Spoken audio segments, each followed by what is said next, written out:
বিয়ের আসরে কনের পরিবর্তে কবুল বলল কনের ছোট বোন। তাই নিয়ে বিপাকে পড়লো বিয়ে বাড়ির লোকজন। বিস্তারিত তাদের মুখ থেকে জানার চেষ্টা করব। আচ্ছা, আসসালামু আলাইকুম। ওয়ালাইকুম আসসালাম। আপনি তো বর। জি। আচ্ছা, আপনার বিয়ে করতে আসছেন এই যে এই কন্যাকে, তাই না? হ্যাঁ। তো এখন তার ছোট বোন কবুল বললো, এটার মতামত আপনার কি? এটার মতামত আর আমি কি দেব? আমার কথা হচ্ছে যে বিয়ে যখন এখানে করবে রাইছিলাম, এক কিন্তু করবে রাইছিলাম, কিন্তু কপালে আমার নাই। কপালে রয়েছে কি? কপালে রয়েছে তার ছোট বোন। কপালে যেহেতু রয়েছে, ছোট বোন যেহেতু কবুল কয়াই ফেলাইছে, তা আমি তারে বউ হিসেবে কবুল করে আমি নিলাম। এখন বউ যেহেতু হয়ে গেছে, সেই আমার বউ, তাকলে আমি সুখী সংসার করবে। এটা কিভাবে সম্ভব? হ্যাঁ, ওই ছোট মানুষ রে বাবা, ওই কি বোঝে? ওর কি সেই বুদ্ধি জ্ঞান হয়েছে? তুই কবুল করলে কি হইব? ও ছোট মানুষ, অত এত বয়স হয় নাই। এটা কখনো আমি মানবো না। কবুল যখন কয়া ফেলাইছে, ছোট মানুষ হলে তো কবুল করবে। আমি যখন কবুল করে বউ আমার হয়ে গেছে, আমি এরিলি সংসার করতে চাই। এটা হবে না, বড় মাইয়া তো কিভাবে সম্ভব ছোট মাইয়া দিয়ে দিমু বিয়া? পাগল হয়েছে নাকি আপনি? দেখেন আম্মা, আপনি ভেজাল করে আপনি কি বলেন এগুলা? তাহলে আমার কি হবে? সবাই জানে এলাকার বিয়ে আজকে আমার, আমি বড় মেয়ে। ওইটা রেখে আপনি ওরে পছন্দ করছেন, ওকে বোঝে ছোট মানুষ। এখন তো আপনি আমার, আপনার মতো বয়স হয়েছে, আপনি তো আমার জ্যেষ্ঠ হয়ে গেছে না, আপনি এখন আমরা আপা। আচ্ছা আপু, আচ্ছা আজকে তো আপনার বিয়ে, তাই না? এখন আপনার ছোট বোন ভুল করে কবুল বলছে, তো এখন আপনি এটা কি মেনে নিছেন? না না, এটা মানবো না। এটা কিভাবে মানবো মানবো বলেন? এলাকার সবাই জানে আজকে। ভাই চুপ। আরে আপনি মানলি তো হবি নয়, এখানে তো সে আমার বউ হয়ে গেছে। তোর বউই বউ হয়ে গেছে, কবুল করে ফেলাইছে। এই দান্দা কি তোর? হ্যাঁ? দান্দা কি?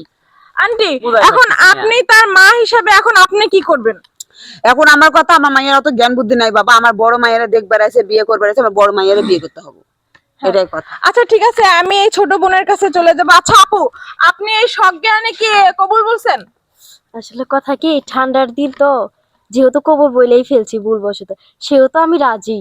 রাজি? এটা কিভাবে? আপনার বোনের সাথে আজকে তার বিবাহ হবে, তো আপনি কিভাবে ভুল করে কবুল বলছেন? আপনি কি সজ্ঞানে কবুল বলছেন না ভুল করে এই কবুলটা বলছেন? ভুল করে বলছি। আর ভুল করে কোক আর শখ গেনে কোক, কবুল তো কয়েছে। আমি তো একবার দুইখান বিয়ে করে পারি, কারণ হে যেহেতু কবুল কয়েছে, আমার বউ হয়ে গেছে, আর হে আমার জ্যেষ্ঠ হয়ে গেছে, তাকে আমি আভা করে ডাকবো। তাকে আমি কেন করে বউ করে এই ডাকবো? চ্যাংড়ার মাথার সমস্যা আছে মনে হয়, কি না? ভাবছস? মাথার সমস্যা। এই মাদারা, তুই কি ভাবছস? আমার বাড়িতে আমার বিয়ের কথা বলে তোরে বিয়ে করে নিয়ে যাবি? এত সোজা? আরে আপনি আমার মাইতিলেন কিসের জন্য? আমি তো এখন আপনার দুলুভাই হই, এখন আমাকে মাইতিলেন কিসের জন্য? তুমি দুলাবে হাসছিস, তুই ঘরে ধরে কি করছিস তুই জানো? আচ্ছা আপনার পরিবার থেকে কি আর আসছে? সময় যাই না আমার। আর পরিবার আপনার বাবা? থেকে আমার আচ্ছা আঙ্কেল, ভাই আইছে। আচ্ছা আপনার ভাই। জি। তো ওইটা তো হয় না, এর মধ্যে কোনো একটা ষড়যন্ত্র আছে। ওটা আমার ছেলের সাতটা ধরেন।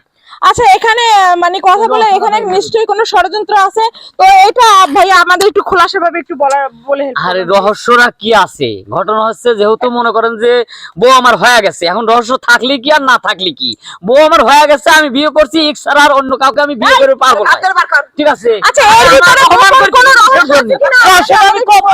রহস্যটা আমি কবো। আচ্ছা আন্টি, ওটা কিন্তু হবে না, এখানে কোনো রহস্য আছে। কিসের জন্য? আপনি তো আমার শাশুড়ি আমার করতেছেন কিসের জন্য? তুই কারে বিয়ে করবি? তুই আমার মাইয়েরা বিয়ে করে নিয়ে যাবি। উঠ, নাম। একসাথে কি আমরা দুজনকে বিয়ে করবো? এখানে এমনই অবস্থা হয়েছে, এখানে আমারই টিকে থাকা দায়। এদের কাছ থেকে কোনোভাবে কোনো কিছু মানে সঠিক যে তথ্যটা সেটা আমরা জানার পারলাম না। তো এই ভিডিওটা শুধুমাত্র বিনোদন একটা ভিডিও। তো ভিডিওটা যদি ভালো লাগে অবশ্যই আমাদের সাথে থাকবেন। তো আবারও কোনো একটা ভিডিওতে দেখা হবে। আমি স্বাগত সুমি, ততক্ষণ আপনারা ভালো থাকবেন, সুস্থ থাকবেন। আল্লাহ হাফেজ।